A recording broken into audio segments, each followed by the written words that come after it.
পূর্বতে এলাকার মাজার, এটা হযরত শাহ কামালের মাজার। এটা প্রতি রবিবার এবং বৃহস্পতিবার সপ্তাহে 2 বার অনুষ্ঠিত হয়।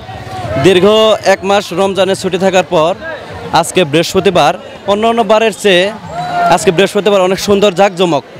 আমরা এই কারণে আজকে বৃহস্পতিবার আমরা দেখতে আসছি। ঘোরার জন্য বললামই যে আমার বন্ধুরা আসে, আমি সবার সাথে দেখা সাক্ষাৎ করার জন্য আসছি।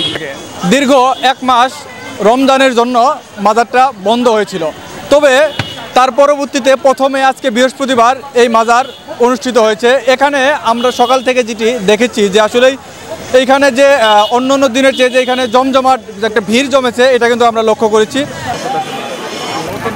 চর অঞ্চলে ভারতের সীমান্ত ঘেঁষে হযরত শাহ কামালের মাজার। দীর্ঘ 1 মাস রোজা থাকায় মাজার বন্ধ থাকে। পরে রমজান শেষে ঈদের পরে প্রথম মাজারে যেন সকলের মন কেড়ে নিয়েছে। যেদিকে তাকানো যায় যেন মানুষ আর মানুষ। এই মাজারটি জামালপুরের দেওয়ানগঞ্জের ডিগ্রির চরে অবস্থিত।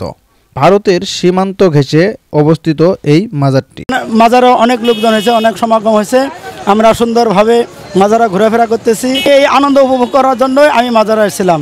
একজনে বিভিন্নভাবে মান্যত করে, সেই ওসিলা হয়তো কোনো রোগ মুক্তি বা অন্য যার একটা মনে বাসনা পূরণ করার জন্য এখানে আসছি।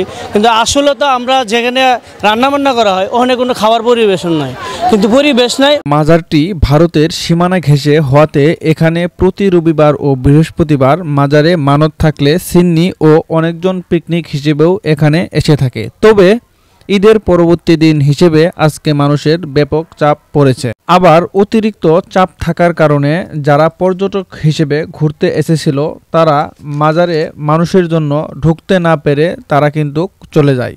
এই মাজারটি স্থাপিত হয় 1987 সালে। মাজারটির দাতা দুজন, আলহাজ ডাক্তার AM মাহবুবুল আলম ও আলহাজ AK শামস উদ্দিন আহমদ।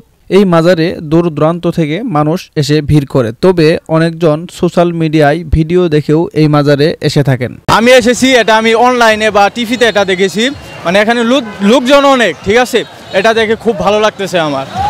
এই মাজারে মানত করলে নাকি অনেক ইচ্ছা পূরণ হয়, এজন্য মূলত মাজারে আসা। এই মাজারটা হযরত শাহ কামাল রাদিয়াল্লাহু তাআলা আনহুর। এই মাজারে অনেক ঐতিহ্য এবং গৌরবময় ইতিহাস আছে। এই মাজারে অনেকে কেউ যদি কোনো ভালো বিষয়ে মানত করে তার ইচ্ছা নাকি পূরণ হয়ে যায়, এর জন্য মূলত মাজারে আসা। এবার খুব ভালো লাগতেছে, কিন্তু এত লোক আমি 20-25 বছরের ভিতরে দেখি নাই। অনেক লোক হয়েছে। খুব দরবারে মনে করেন যে একটা লোকজন আসে, তার কাছে আরতি জানায় যে আমাকে অসুখ বা এটা ওরা তার মনের খোরাকে 2-4টা গান টান বলে আশা হাঙ্কা করে এই পর্যন্তই যায়। আর